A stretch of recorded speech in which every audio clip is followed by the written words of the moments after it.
First up, we have Alderan Resources, ASX code AL8. The company has a market cap of around $5 million. Alderan is focused on critical metals exploration. Their prime focus is the Frisco copper gold project in the US, and they are also actively exploring for lithium in Brazil. Presenting for the company today is Managing Director Scott Caithness. Scott, thank you for your time. Over to you. Thanks very much, Abby, and great to be here. I'm going to be presenting on Alderan Resources. We're an ASX-listed company, code AL8. We have copper and gold projects, the Caithness copper and gold project in the USA, and we also have a series of lithium projects in Brazil. Our focus really is on discovering critical metals for the future. If we go to the next slide, please. Just next one. And next one. Okay. Just in terms of an overview of our projects, our key property at the moment is the Caithness project in Utah in the USA, where we're targeting high-grade copper gold deposits, basically with a new model and new data. Just a bit of background on Caithness, quick overview. There are multiple historical drill intersections at Caithness, which is an old copper gold mine, grading greater than 1.5% copper. There are also a number of drill intersections at the New Year's prospect, which is just about half a kilometre away from Caithness, but there's been no drilling at that property since 1964. We have just completed a drilling program. Alderan's just completed a drilling program on the New Year's property, and we've got visible high-grade copper in the drill core, and we've got PXRF grades, so not lab assays yet, but PXRF grades up to 23% copper in the drill core. And our next steps will basically be to expand the exploration that's going on that particular project and in that particular district. In terms of our lithium in Brazil, we've got 8 lithium exploration projects. 7 of those are in the Lithium Valley region of Minas Gerais state, and we've got an additional property called Salitre in Bahia state. These projects are still at relatively early stage, so we've done first pass sampling on all of the Minas Gerais state properties, and we've got lithium and actually some rare earth anomalies in that first pass sampling. The Salitre project in Bahia, that's a 4.5 kilometre long soil geochemistry anomaly, lithium in soils, which the soils were collected by a previous explorer. We're farming into that particular property. So our next steps there are to do follow-up stream sediment sampling and also to do some drill traverses at Salitre to see whether we can find a source for the lithium in soils. If we go to the next slide, I'm going to be focusing on the Caithness copper gold deposit in the USA, as that's where we've done our most recent work, and that's where we've got some very exciting recent drill results. So Caithness is sitting in Utah, in the USA. Utah is one of the best places to operate in the US at this particular point in time, and actually it's ranked #1 in the world in the Fraser Institute's survey of mining exploration companies. So a very good jurisdiction to operate in. If we go to the next slide.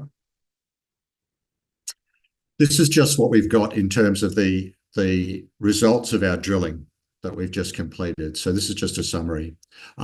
Basically, we've intersected high-grade copper in 2 of the 3 drill holes that we've drilled into the New Year's prospect. We've got PXRF copper assay intervals up to 23.2% and 17.3% respectively in those 2 holes. One of the holes, first hole, DDH number 2, we intersected 30 metres of visual copper oxide mineralisation from 10 metres down hole, and the photograph is an example of that copper oxide mineralisation. In the second hole that we drilled, we've got 25 metres of visible copper oxide mineralisation from surface down the hole, plus we've got 19 metres of copper sulfides from 73 metres down the hole intersected in that one. The rocks that we intersected are the same rock type as the neighbouring Caithness deposit, which mined historically 2% copper grade. And we believe that the drilling has extended the mineralisation that was reported in the old holes in the New Year's prospect. bear in mind, these are PXRF assays at this stage. So where the samples have gone into lab and we'll get those lab assays back probably mid next month, mid-November. If we go to the next slide. I'm just going to take you through a little bit of the history of Caithness and what's been done, so I can give you some context for why we like the property and the district as a whole. So Caithness we see as having high-grade copper-gold potential. It's been underexplored for these particular targets. So as I mentioned before, the Caithness mine, it was mined between 1905 and 1919. And it mined about 1.3 million tonnes at 2% copper with a nice silver and gold credits. And it mined them from breccias, so the same rock type that I showed in the previous slide. The mine largely closed because it was having tenement disputes. In the image you can see on the top left of the slide, you can see down the bottom right-hand corner the Comet, which was one of the mines. Then you can see Caithness, which was another mine, and then you can see New Year's. That's about a 1.2 kilometre long strike length. Each of those were mined by different owners and owned by different companies, and I think there was another owner in between Caithness and New Year's. So what happened is Caithness and Comet started running towards each other, and there was a dispute. So Caithness largely closed because of a legal dispute on tenement boundary with the owner of Comet at the time. Subsequent to the end of mining, there were a number of companies have done some exploration at Caithness, and a number of drill holes have been drilled into the Caithness Comet area between 1959 and 2021. And I've just given an example of some of the drill intersections that exist. There's quite a number that exist that are greater than 1.5% copper overall within that particular zone. So our history is that this property was farmed out to Rio Tinto for a period, exploring for very large-scale porphyry copper deposits. We believe that there's potential for smaller, medium tonnage, high-grade deposits, which are not of interest to a company like Rio Tinto. So we got the property back off Rio Tinto in the second half of last year. Since we've got the property back, we've done 3D deposit modelling, particularly focused on Caithness and Comet, where there was quite a lot of drilling done. We also have done 3D inversion modelling of magnetics. Rio Tinto flew a very high-quality magnetic survey over the area. And we've also done soil sampling, particularly over the New Year's prospect. So New Year's wasn't drilled, has not been drilled since 1964. And one of the things that came out of the modelling was that there are some high-grade drill intersections at New Year's. The other things that came out of the modelling, the deposit modelling, was that Caithness and Comet deposits are still open at depth. And also Caithness is open towards New Year's on that northwest trend that you can see going from Comet through Caithness through to New Year's. The intersections at New Year's included nearly 14 metres at 2.3% copper, within nearly 20 metres at 1.7% copper from 23 metres down hole. Again, 10 metres at 1.5% copper, within 27 metres at 0.8% copper sitting from surface. And then there's another hole that it was a 42-metre deep hole that intersected 0.8% copper from surface. There are no logs available for the holes, these holes. The first two were drilled in 1964, and the last one was drilled in 2001. And in terms of location of the last one, we had 3 or 4 different location alternatives for the last one, so we're really unsure about where it was actually drilled. If we go to the next slide. Once we'd done the modelling of Caithness and Comet and found they were still open, and obviously we got encouragement about New Year's being a new target that really hadn't been touched for 60 years. We did the magnetic modelling of the high quality magnetics. So on the left-hand slide that you can see there, this is the magnetics for the district, for the Caithness district. You can see I've highlighted the Comet and the Caithness deposits on that, and you can see they sit within a northwest trending blue zone, which is a low zone in the magnetics. That low zone trends straight up in towards the New Year's prospect, and you can see that there is a slight low, a small zone of low just slightly to the left-hand side of New Year's. If you actually trace that continuing up just outside the square that I've got there, which is an enlargement area, which I'll show later, you can see that that trend continues up further beyond that square up in the top left-hand corner. But the other thing that you can see is that there are a number of other, what I refer to as magnetic low corridors, which I believe pick up faults potentially that could host the style of mineralization that exists at Caithness and Comet. So you can see down to the south of Caithness, you can see there are almost like 3 parallel, sub-parallel zones that look like some of them are more intense than they are at Caithness and Comet. And you can see that there are quite a number, and I've highlighted those with red. Then when you turn to the right-hand side picture, this is the inversion modelling of the magnetics. So this is where we were trying to characterise and see, particularly whether Caithness and Comet have a distinctive magnetic signature within those corridors. And you can see that Comet, as an old copper gold mine, which was actually dominantly gold, sits as a small discrete magnetic low, which is the green magnetic effectively blob that you can see that sits there. Then you look at Caithness. It's a larger deposit. It's the largest deposit known in the district from historical mining. It's about twice the size of the Comet anomaly.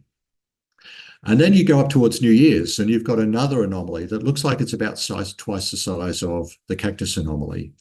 And then once you've got your eye in, what you can see is that there is a whole series. There's another 12, apart from the New Year's one, there's at least another 12 magnetic low anomalies that are very, very similar to Caithness and Comet. And actually, a number of those targets also sit within those blue magnetic low corridors that we see that characterize the Caithness and Comet trend. So effectively, we're saying that we've got at least another 12 targets apart from the New Year's prospect. We know that New Year's has some old drill holes that have been drilled in the past that have got high grade gold in them. If we go to the next slide. Okay. So the final piece of work that we did, particularly on the New Year's prospect, is we actually took some soil sampling. We put a soil grid over the top of the New Year's target, and we extended it to the larger magnetic anomaly that exists, which almost has 3 prongs to it, 3 distinct magnetic lows. So you can see in the image on the right-hand side, you can see the New Year's prospect. We've also circled the inversion modelling anomalies for Comet and Caithness, and you can see the trend going up into New Year's. New Year's is about a 300 metre by 400 metre discrete soil anomaly with grades that go up to 0.3% copper. On that grid also, you can see that there's another 3 anomalies that I've highlighted, which also, they don't have the same grades as New Year's, but New Year's in the past had some ground disturbance on the top. It was described as a promotional mine in the old records. So there is a shaft there. So there has been some ground disturbance, whereas the other areas have had no ground disturbance and no exploration in the past. So you would not necessarily expect to get the same level of results, but there are these results for the other areas go between a maximum of 400 to 600 parts per million, sitting over a background of less than 60. So again, highly anomalous and all within the grid. So at the end of our exploration, prior to our drilling, we had Caithness, Comet, New Year's sitting in the same northwest trending fault zone. We've got deposits that have coincident magnetic anomalies over a strike length of about 1.2 kilometres. We've got high-grade copper drill hole intersections in Caithness and Comet, we know, and also at New Year's. Actually, at surface, a number of years ago, Alderan collected a rock chip sample sitting on the top of New Year's, which went 4.5% copper. We know we've also got a soil anomaly sitting over the top of New Year's, which went 0.3% copper. We know also that we've got the New Year's anomaly, plus we've got another 12 untested Caithness and Comet lookalike targets within the district. Next slide. We just completed a drilling program at the end of September last year, so literally only 2 weeks ago, less than 2 weeks ago. It was an initial program to try and verify the old drill holes that were drilled in the New Year's prospect. Because obviously those holes were drilled 60 years ago. We don't really know what the drilling technology was. We don't know what the quality of the assaying was. And also we had actually no logs for the holes as well. So we don't actually know what they intersected down hole, but we had assays. What they did in the old days was they assayed where they saw what they thought was interesting mineralization for every interval, and then every second interval through other parts of the hole where they didn't identify what they thought was significant mineralization. So our aim was to try and verify it as a first step. 2 of the 3 holes that we drilled were successful. The third hole, which was the hole that was drilled midway between Caithness and New Year's, was not successful because we got halfway down the hole and the hole did not match the old log. It didn't match the old assays. The rocks didn't look interesting, so we actually abandoned that hole. That was the location. That was the hole where we had 3 alternate locations. So we obviously picked the wrong one. We picked the one that was written on the coordinates written on the drill log, but it was not correct. So we're quite comfortable that we just wasn't in the right location. The other 2 holes, as I mentioned at the start, in the second hole in the program, DDH2, we intersected 30 metres of copper oxide 30 metres of copper oxide was intersected from 10 metres down the hole, so virtually from surface. We got averaged PXRF assays up to 23.2%. If I talk about spot PXRF assays, so the averaged were at 3 readings averaged every metre down a hole. So we went to a metre mark down the hole. We looked for some interesting mineralization at that metre mark where we thought there was mineralization. We took a spot reading there, and then we went 10 to 15 centimetres one side, 10 to 15 centimetres the other side, and took 2 readings, whether there was mineralization there or not. And we averaged those readings as we went down the hole at those 1 metre intervals. So the 23.2% is the average of those 3 readings at one location. And the actual spot, the highest spot assay for that particular 3 readings was actually 45% copper. We did intersect another small interval, 2 metre interval, further down the hole at about 72 metres, where the averaged PXRF assays went up to 6.7% copper. So we got oxide mineralization at the top of the hole, and we got a small zone, what we saw as a narrow zone. So these are all based on visual identification down the hole. They're not based on lab assays at this stage. In the final hole in the program, the third hole, we intersected 25 metres of copper oxide mineralization from surface. And the average grade went up to 8.2% in the copper readings. Down that hole, we intersected further down that hole at about 73 metres depth. We intersected 19 metres of copper sulfide mineralisation, where the average grades went up to 17.2% for an interval. So again, very exciting. So we believe that we verified the historical results. The results at this stage look very, very encouraging for us. But we've got to go through and get the lab assays. So the samples have been submitted to the laboratory, and we should have the lab results to try and verify the PXRF results that we've collected. We should have them towards the second half of next month. Our next steps in the program will be to do detailed geological mapping, extend the soil sampling, and over the magnetic anomalies, because we believe soils have been effective from our experience now at New Year's, and also to do an EM geophysical survey, and then basically we'll carry on drilling. We've got New Year's obviously as a key target. We've got Cactus and Comet, which are open. We know from the modelling at Cactus that we believe that there's a significantly more mineralisation left in the ground than what was mined in the past. And we've got at least another 12 magnetic anomalies, some of which you can see in the image on the left-hand side, magnetic low anomalies that remain untested. Next slide, please.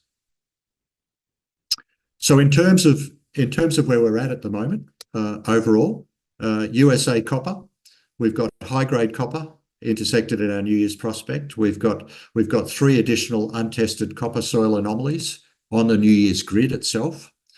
We've got the Cactus and Comet deposits, which are open at depth. we've got the 12 untested geophysical targets, and next step is a bit more surface exploration and then basically further drilling. As I mentioned, in terms of our Brazil lithium, we've got stream sediment anomalies, both in terms of lithium and rare earths in 3 of our project areas. We've got a 4.5 kilometre long soil geochemistry anomaly at the Salitre project. We've certainly confirmed that we're in the right geological setting with the areas we're in. And our next steps is drilling at Salitre and stream sediment sample follow-up to identify targets where we can advance those to the drilling stage. Next slide. Just in terms of our board, we're a very highly experienced board. Tom Eadie is our non-executive chair. Tom's had a very successful career. He was the founding chair of Alderan Resources, which discovered the world-class Balama graphite deposit in Mozambique. He's currently the chair of Southern Cross Gold, which is having significant success exploring and advancing a gold property in Victoria. My background, I spent the first nearly 20 years of my career with Rio Tinto exploration, CRA exploration as it was then, working in Australia, Papua New Guinea, India. My role prior to joining Alderan in 2021, I was Director of Exploration for the Vedanta Group, which is an Indian multi-commodity mining company, actually the second largest zinc producer in the world. And our third director, Peter Williams. Peter is an ex-Western Mining geophysicist. He was also a founding member of the Independence Group and also a founding director of Ampella Mining. Between us, we have more than 100 years of exploration experience, multi-commodity, and also have operated in a wide range of countries throughout the world. Next slide. So just in terms of finishing up our corporate structure, we're in the midst of doing a rights issue at the moment. So these numbers are in the midway through that. We've recently completed a placement and we've done a rights issue, and we're just in the process of finalising that rights issue at the moment. So this is our status as of the 9th of October, so a couple of days ago. Market capitalisation only $4.7 million. Cash balance as recorded there is the balance as of our last quarterly report, so it doesn't include the placement and the rights issue that we've just gone through. So shares held by directors and management is nearly 7% of the company, and our top 20 sits at just under 59%. We have had a slight share uplift as a consequence of the drilling results, and obviously we had a lot of share trade with the drilling results from the Caithness property, but obviously we expect that we'll start to see let's say further support from the market once we start to get the lab assays back for the results that we've had.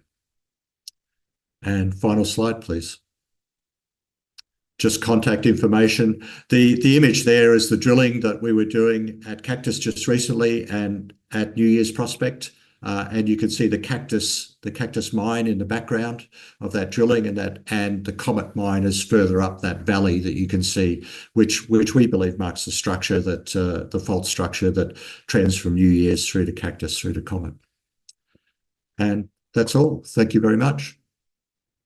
Thank you so much for your presentation, Scott. So I do have a few questions here. What is the expected timeline for results from drilling at New Year's? Yeah. Look, normal timeline for assaying, I would probably put down as being about 6 weeks for lab assaying.